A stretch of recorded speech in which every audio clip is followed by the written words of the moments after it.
Hey y'all, welcome to Chrissy-O's Clucky Chronicles and ChrissyOShow.com. I am super excited to kick off this new series, not only on the blog, but on the vlog. And we're going to be talking about hatching, and from the humble egg to the fluffy butt. This is going to be a beginner's guide just for y'all. Now, I'm here to guide you through every step from choosing your egg to watching the little beak, pip its way out. So make sure you're grabbing your notepad and let's get to clucking, all right? So let's go through a couple of steps here that I kind of want to go over with you because I think it's important. The steps are always important when we're hatching. And if you've been following along and you're subscribed and you're joining the channel, you'll know what I'm talking about because I put it in the podcast show, I put it in the blog, and I've put it in the vlog on the YouTube channel. So let's just assume you've got the perfect place for your brand new chickens and you want to hatch. You want to hatch your own. You don't have any chickens, we're going to just hatch, okay? So this is what we're going to do, all right? You've got the perfect coop, you've got the perfect run, you've got the perfect place to put your babies. You have already got your brooder box, and you've already got your incubator, you've got your feed, you've got good, clean, fresh water, you've got your bedding, all of that stuff. You've got everything. You've got it all. Your warming lights, everything. You haven't left anything out. You got it all. So now we got to worry about like your step one. Now that you've got all past all of that, okay? So now we're going to do step one into the hatching portion of things. Okay. So we've got step one. We're going to do the excellent choice, okay? You're going to choose your hatching eggs, okay? Choose your hatching eggs.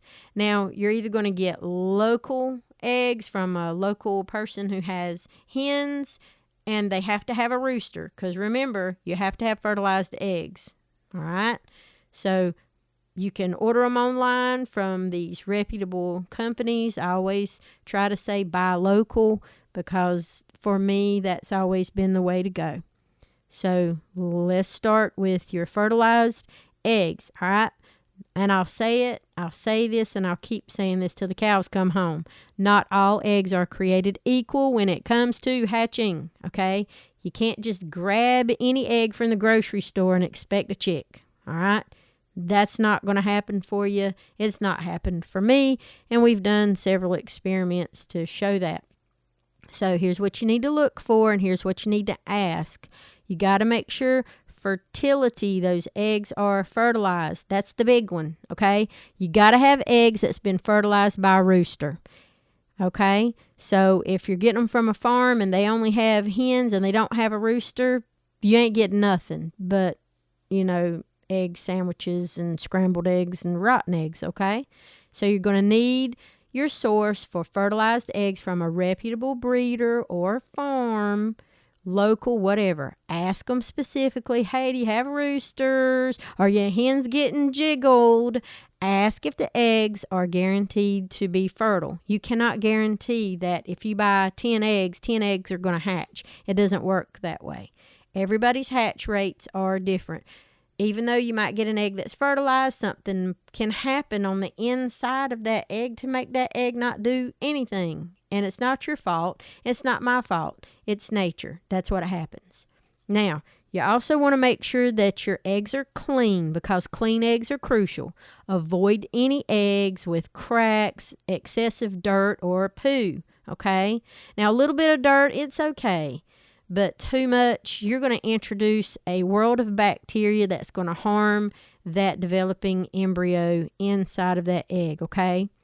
Now, when you wipe off any dirt with a dry cloth. You can use anything, a dry paper towel. You can use an old t-shirt, any kind of cloth that's dry. Don't wash it, okay? Never wash them. Leave them dry, okay? You're going to need that bloom that's on it anyway to protect them. Now, look at your shape and your size of your eggs. And we're not even talking about all the myths and all the things and all the stuff that people have done. I don't care about that. You're going to just choose eggs that are a normal oval shape, okay?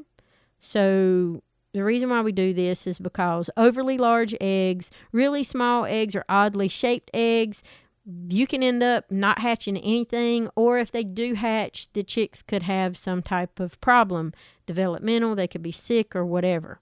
So just medium to large size eggs that are look like chicken eggs that are normal, oval shaped, those are generally the best. Remember, you're a beginner. We're starting off simple, okay? Now, when you look at the age of the eggs, fresh eggs are always best for hatching. The fresher, the better, and the better the hatch rate, okay? So what I tell people is ideally you want to set your eggs within 7 to 10 days of being laid, all right? So you can store eggs. I always store them pointy end down in a cool, kind of humid place for a few days before setting them. But you don't, have to do that. If you get them that day, you can put them directly after whatever you need to do to fix if there's any dirt or anything on them, dry that off. Then you can put them directly into your incubator. That's not a big deal, okay? But if it's going to be a while before you're going to put them in there, then you want to leave them in a, place for a couple of days. And then turn them gently like once or twice a day while you're storing them if you can't immediately put them from when you get them into your incubator, okay? That's just a helpful tip. Now, when I tell you guys to buy your hatching eggs from a reputable person or a reputable breeder, if you want to ask additional questions, one of the things that I like to ask is, hey, how's your flock doing? How's your flock's health? What's your rooster to hen ratio? And what's the hatching success that you've had? Okay? Local breeders, homesteaders, farmsteaders, those type of people are a great option because they're going to tell you because they know. They know everything. We know everything about our laying hens because it's our job to do that. We take care of them. Now you have step 2, which is we're setting the stage now. We're talking about incubation. So once we get our eggs, it's time. We've got to create the ideal environment for chick development, okay? So you got to have your incubator. Make sure that you've set your incubator up to the specific instructions in your manual, okay? We've already talked about many types available. You got still air to forced air.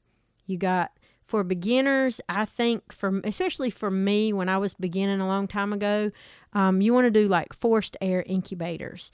I've always found that I recommend it because it maintains a more consistent temperature and humidity. And I've always had some great hatch rates from it. My chicks do very well with that. And I've hatched quails and chickens, and we're getting ready to do some more guineas and all kinds of stuff in those forced air. They're not very expensive. So, it's a good choice, especially if you're starting off small, which I suggest that you do. All right?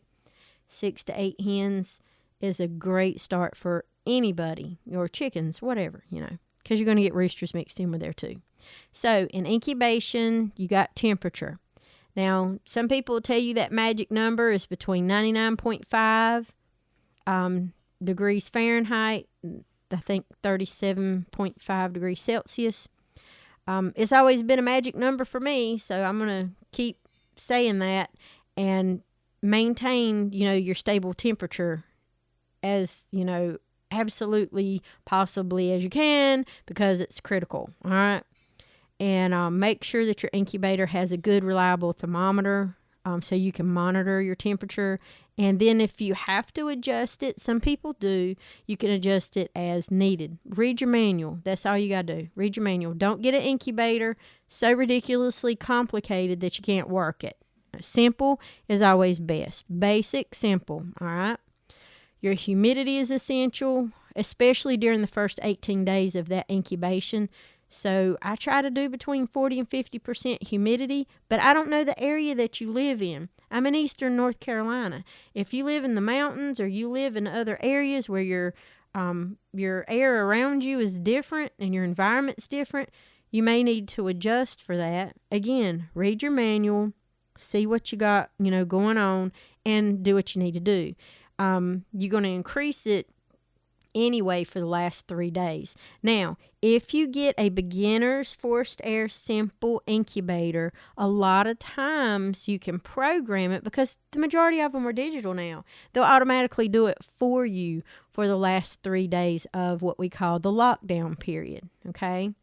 So make sure you're following the incubator's instructions for maintaining humidity, and make sure that you have your water in your reservoir. Most of them come with a water bottle or some type of water device. Make sure that is full and it is clean, sterile water, okay? Make sure you're using and doing what you're supposed to do with your water with your incubator. Now, most incubators are going to turn those eggs regularly. They're going to prevent the embryo from sticking to the shell. And for some reason, if you don't have an egg turner on yours, you're going to need to turn them at least 3 times a day. Ideally, you turn them more for the first 18 days. But anyway, many incubators, like I said, have automatic turners. That's a lifesaver, okay? Because I forget everything. And I don't want to forget to turn eggs. So if you're having to turn manually, just mark one side of the egg with an X, another with an O or something, just to help you keep track. So you can mark them with different types of things like that. Now we have what I think is the most fun things coming up is you've got the waiting game, candling, and development. So I like these last steps here. So step 3 it's basically candling and development. It's a waiting game. I'm not very patient, but anyway. Just so you know, incubation takes approximately 21 days for chicken eggs. So in this time, you can candle your eggs. That's putting a bright light under the egg to check for the embryo's development. Now, what candling does, and you're shining a bright light through the egg in a dark room, mind you. I always go in my bathroom because I have a bathroom that doesn't have a window. So go in there and if you have one like that, do that. Get in a closet or whatever. Because what you're going to be able to see is the air cell, the yolk, and any developing blood vessels or veins if the egg is fertile, okay? Day 7, you should see more blood vessels and, possibly a tiny little heartbeat. Infertile eggs will be clear or they'll have a dark blood ring at the top. They'll have nothing, okay? By day 14, the embryo is growing like super fast. So you're going to see more features, and that air cell that's getting bigger, you'll be able to see it move around. You'll be able to see its little foot, its little, wings. Sometimes you can see your little eyes, all that stuff. And then by day 18, that chick is almost fully formed inside of that egg, and it's preparing to hatch, and it's going to be heavy. And then it's going to hopefully be positioned in a way so its beak is tucked under its wing, and it's going to be ready to pip and get that first breath of air. Now, on step 4, you got lockdown and hatch day. My most favorite, absolute favorite. Love it, love it, love it. So day 18 marks the beginning of your lockdown. That's when you stop turning the eggs, you take the turner off of it, and increase the humidity. You're going to get ready for some absolute serious excitement here, okay, y'all? Because you're going to stop turning the eggs, remove the automatic turner, just put those eggs directly on the incubator floor. If you have to increase humidity, you're just going to add water to the incubator to increase the humidity to 60 to 65%-ish. Depends on where you're at and what your incubator says for you to do for your area. Now, it's going to help the chick break through the shell. Now, some incubators will send you one of those little spray bottles, so you'll just squirt the fresh, clean water and spritz your eggs a couple of times a day. That's just to keep it a little bit moist so the chick doesn't dry out, because when they pip through, they're going to need that air, and they're going to need to get air through that shell while they're eating everything around them and getting ready to hatch. Then you want to make sure that you got everything the way it needs to be. And also, patience is key, okay? So resist the urge to help that chick hatch, okay? Because it can take a few hours to a few days for a chick to hatch, all right? Just let nature take its course. Then you got the last step, step 5, which is welcome to the world, chicken babies. Welcome to the pecking crew. Once your chick hatches, you got to leave it in the incubator until it's dry and fluffy, all right? Then move it to a warm brooder with some food and water. All right.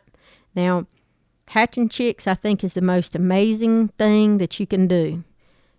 It's just a huge testament to the miracle of life. All right.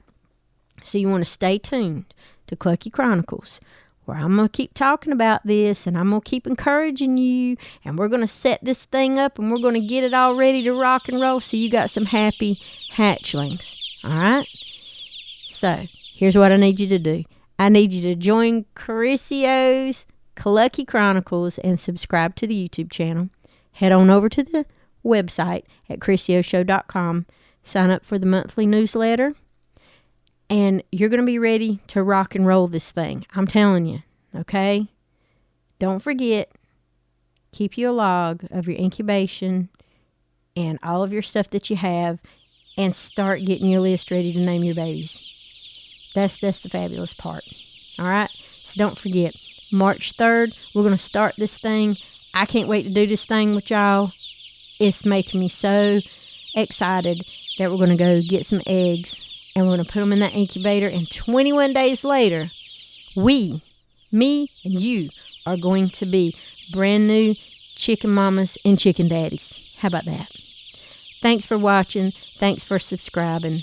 I heart y'all great big. You guys are flock stars, man. So here we go.